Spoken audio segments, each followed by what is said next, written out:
Hello, this is Patrick with Lone Wolf Software, and in today's tutorial I'm going to show you how to set up the email reminders and text message reminders that are sent directly to your phone for any of the maintenance requirements you have set for reminders in the software. Now, right now we have the Mazda RX-7 selected, and we have the maintenance tab here selected, so you see the vehicle maintenance log for this vehicle.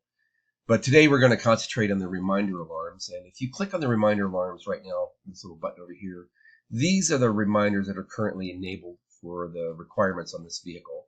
Just click OK to close that. If you go to the What's Due tab, again, this is right now we have What's Due Now. These are the reminders that are currently due for this vehicle, but only the reminders with the little bell next to them, which means there's a reminder alarm enabled for those particular requirements. Only these with the bells are actually going to send a reminder alarm if you have the reminder alarm set to be sent out to your email server or your phone. So you can go in, of course, and enable and disable any of these reminder alarms. So you can select exactly the maintenance requirements for each vehicle that you want to have a reminder sent to you. So we recommend, only selecting or enabling the really important maintenance requirements if you want that reminder sent to you. In this case, you can just right click on any of these requirements and click on the Edit Selected Requirement button, and you'll see there's an option here with the bell, display a reminder alarm when this requirement is due. So you can either disable it by taking the checkbox out, or re-enable it by putting the checkbox in there. You see the little bell, and if the bell is displayed next to the maintenance requirements it's due, then that reminder will be sent to your email or your text message or your phone, depending on what you have enabled in the software. So that's the first thing, is you can specify which maintenance requirements have reminders attached to them.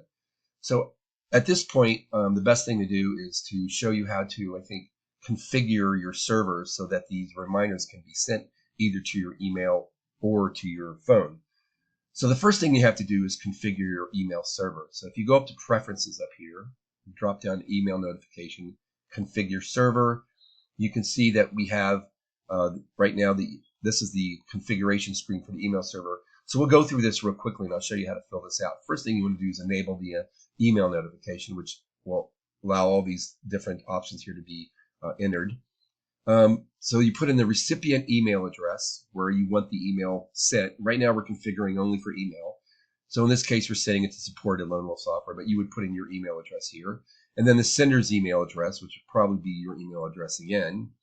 We're using a Gmail address here, and we recommend using Gmail. I'll show you how to set that up in Gmail too, but you can use any email address. But some of these options, like the SMT port, might be different.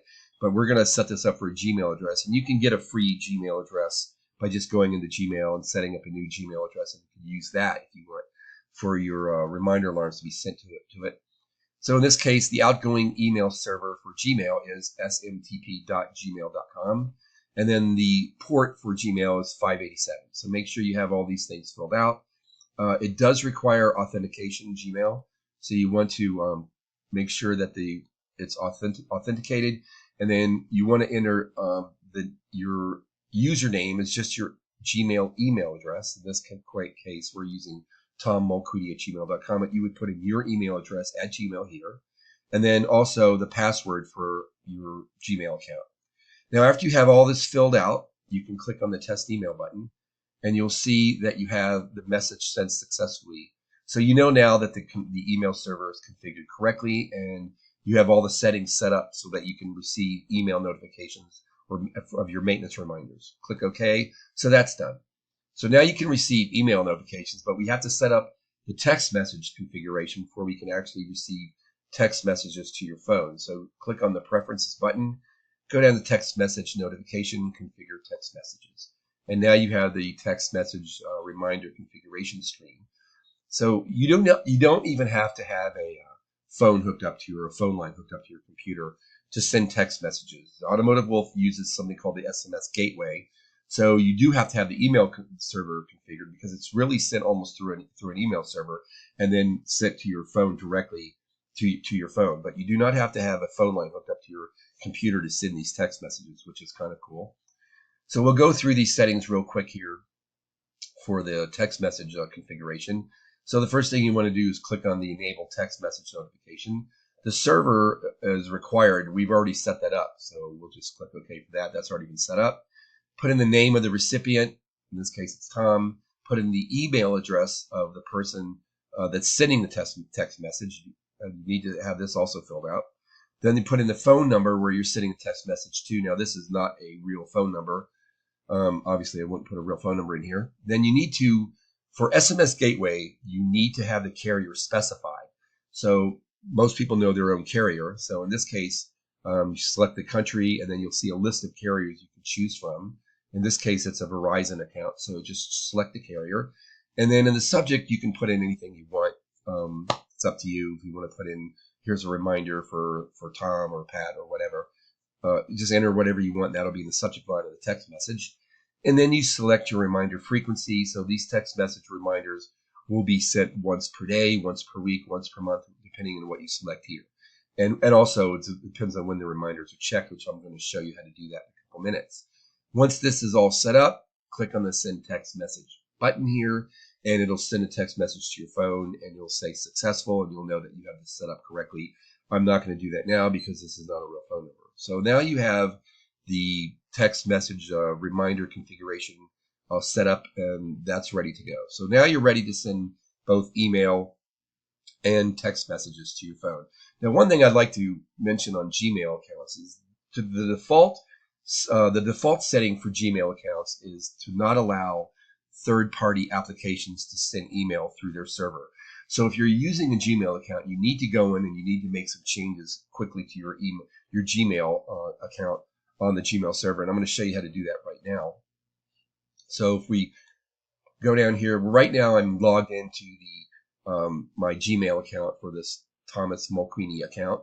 And right now this is the inbox. We don't really have much email. So to set up the option to allow third-party apps to use your email server, click on this little gear button here for settings, and then click on see all settings. Now once you have that, you see all the settings that you have here. Go to accounts and then other Google account settings, and then click on the security button. And if you scroll down, you'll see that there's an option here that says less secure app access. Really, it's just third party. Google or Gmail doesn't allow any other apps to access their servers to send email. But in this case, Automotive Wolf, of course, is a third party app. It's not Gmail. So you need to, this would normally be off, and you need to just click on it and turn it on. So make sure you have this less secure app access option on. Otherwise, if you're using the Gmail server, you won't be able to send email or text messages through from Automotive Wolf. Now, if you use your own server or a different kind of server, you may have you may also have to authorize it to do that on the other servers. We're just covering Gmail here because Gmail is so popular. But make sure you have this option on, and as long as you have it on, then everything will work fine. So let's go back to Automotive Wolf. So now we have everything set up. We have the email configured, and we have the text message configured, and we have the Gmail account configured to allow Automotive Wolf to access it to send these messages. So if you go up to the preferences menu up here, alarm reminders, check reminder alarms, you can determine or specify when Automotive Wolf checks these reminders. And in this case, you have on system boot up and program launch. Let me mention that you can set the reminders to be checked on the boot up of your computer. You don't even have to open up Automotive Wolf. You can leave Automotive Wolf or not open it for weeks. But if you have it set to check reminders on boot up, you will get email reminders sent. You'll have the reminders either displayed on screen, sent to your email server, or automatically sent to your phone. And that's without ever even opening Automotive Wolf. So there's a little option in Automotive Wolf, which is really quite powerful, to just check these reminders on boot up. So if you forget to open up Automotive Wolf for a couple of weeks, you'll still get reminders if you have the boot up option selected. So we do recommend you use the boot up option. So you have several options here. You can choose to, when these reminders are checked, on boot up, program launch only. You can disable all the reminder alarms, or in this case, we'll choose on system boot up and program launch. Then go back to preferences, alarm reminders again, and then go to boot up reminder options, and you can specify, here we have display on screen. So whenever it's booted up, it'll display the reminders on screen. You can enable or disable text message or email notification. Now this is again just for boot up. So this gives you even more options to how you can specify exactly how you want these reminders set and when to have them checked. In this case, we have both email and text message notifications set to be checked on boot up. So you'll receive both on boot up. After you go to the boot up reminder options, you have that set. Then just go to the email reminder options. And again, this is kind of redundant, but it gives you a little more options to specify exactly how you want this to be checked. So you can send email on boot up only or whenever the reminders are checked. So whenever you check reminders, you'll have the reminders either sent to your the email reminders sent to your email server or not. You can also disable all the email reminders here. Same thing for text message. You can disable or send text message notifications on boot up only or whenever the reminders are checked. So you have a lot of options here. So you can basically configure it and tailor it exactly the way you want. So you have the reminders set exactly when you want to. So again, the boot up reminder options and the text message reminder options it's a very powerful feature in Automotive Wolf. You can have these reminders sent to you without even opening up Automotive Wolf, or you can have them sent only when you start Automotive Wolf. It's really up to you. It's a great option in Automotive Wolf, so you don't forget to change your oil or change your filters, or maybe a service check, or you might have it set for to take it to an emissions check. This just helps you so you don't forget anything. And even if you don't open up Automotive Wolf for a while, you'll still get the reminders. It's a really powerful option in Automotive Wolf. So that's all. That pretty much shows you how to set up everything, the email and the text message reminders in Automotive Wolf. And then once you have them set up, again, you can control when they're checked. You can disable them or enable them. It's very easy to do using this alarm reminders option. And then down here, you go to the text message and email reminder options. These determine when everything here is going to be set. So that's all for today. Thanks for listening, and look for more tutorials on our website. Thanks again.